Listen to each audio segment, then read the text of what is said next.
Subscribe कीजिए हमारे channel को, हमारी नई वीडियो को सबसे पहले देखने के लिए, और बेल आइकॉन को प्रेस कीजिए।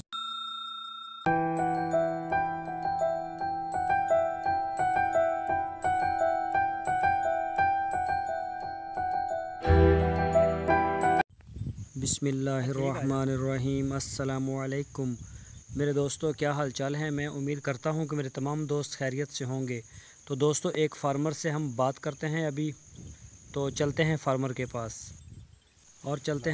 पास और उनके साथ बातचीत करते हैं और उनसे पूछते हैं कि ये काम कैसा है। तेरियां किन्नियां बकरियां ने? 28 भारू ने। हाँ जी। अच्छा, तो तू साढ़े दोस्तों फिर इंटरनेट के उत्ते की मशवरा देना चाहुंदा भी ये कारोबार सही है या कोई होर करना चाहिए? नहीं, ये माशाल्लाह बिल्कुल बेहतरीन मुनाफा ठीक आ जाता? हाँ जी। तो 6 महीने की होंदा?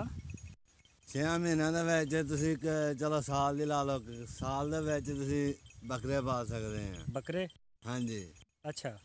साल दे तुहानू जिन्ने आप जमीन के पैसे लाने उन्हें तुहानू प्रॉफिट मिलेगी बकरे। यानी कि तुसी कहंदे हो कि नफा बख्श कारोबार है? हाँ जी। अपने नबी की सुन्नत भी है? हाँ जी, अपने नबी की भी सुनना था।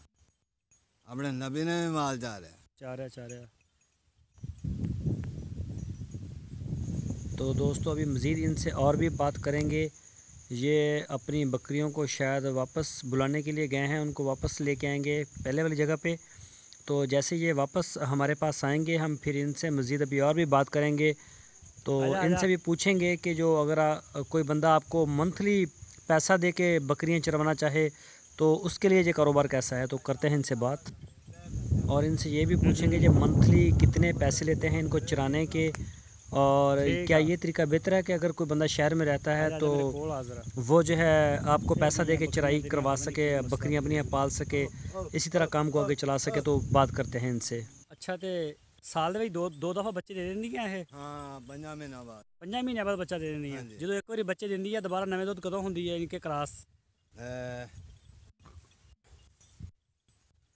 चौथे महीने 5वें महीने हो जानी है। अच्छा। हाँ, जदों गर्म दाना खान गया फिर माशाल्लाह हो हीट विच आ जानी है। हाँ जी। अच्छा, चलो माशाल्लाह बड़ी गल हैगी आ। हाँ जी। ते तैनू कितना अरसा हो गया बकरियां चारदे नू? मैनू माशाल्लाह बचपन दे विच मैं माल चारन लग पिया। छोटा हुंदा ही माल चार रहा सी? हाँ जी। जबरदस्त। ते इन्हां नू उत्थे आपदे जेहड़ा तुहाडा फार्म हैगा घरे, उत्थे पट्ठे शट्ठे भी पाउंदे हो या सिर्फ चारन ते ही है? नहीं, असीं चारदे हुन्ने आ, बस पट्ठा पुट्ठा नहीं पाउने आ। पट्ठा असीं पाईदा सर्दियां। अच्छा, पट्ठे सिर्फ सर्दियों में पाने, हुण चराई दे ही है जानवर? हाँ जी। अच्छा। माशाल्लाह माल तेरा बड़ा साफ सुथरा हैगा। हाँ जी। और कोई एडा कोई खराब माल नहीं हैगा? हाँ जी। तो कुर्बानी लिए बकरे शकरे तैयार नहीं सी कीते? कुर्बानी वास्ते? अच्छा, अगली कुर्बानी वास्ते 4 बकरे तैयार किए? हाँ जी। 2 जेडे ने वो अपने ने है, किसे दे। अच्छा, वो किसे दे? तुसी पैसे लैके भी चारने माल? हाँ जी।